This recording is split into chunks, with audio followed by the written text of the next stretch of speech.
Today we're installing a fuel tank pressure sensor in a 2010 Kia Soul.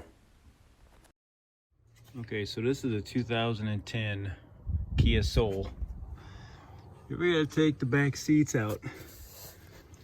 You can't see it, but if you feel right along this edge, you see there's a little button tucked up under there.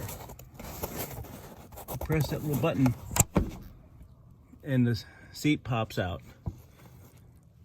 You gotta do both sides, otherwise you'll break it. All right, so we did one side.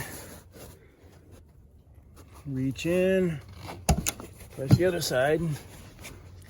Now the seat, and there's the fuel pump. So if you ever wonder, that's how you get to it. Okay, the last thing you gotta do to take the seat out is in the middle. There is one bolt. Okay, now that you've undone the latches, in the middle here, there is a, what is this? 14 millimeter socket. Reaches down right between the seats. You can see the bolt barely in there.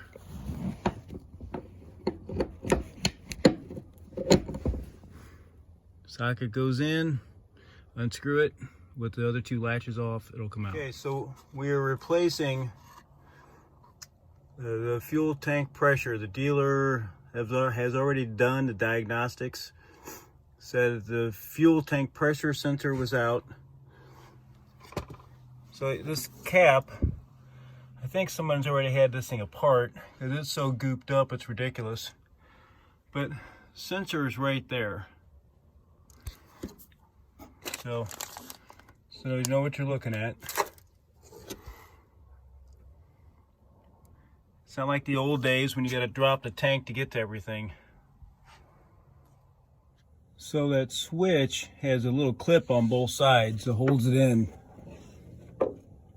There's an O-ring on the underside of that that holds everything in. So what we'll do is you just take a little screwdriver and put it on both sides of the clip. It'll open up and you'll be able to pop it right out. Unfortunately, I can't hold and do that at the same time. And there's not enough room in this car for a tripod or anything. Okay, so I managed to get a screwdriver on both sides of that clip. And after you do that, it'll pop right out. Do not break that little retainer. You break that, you're putting a new cap in, and that's going to be a factory, the dealer item.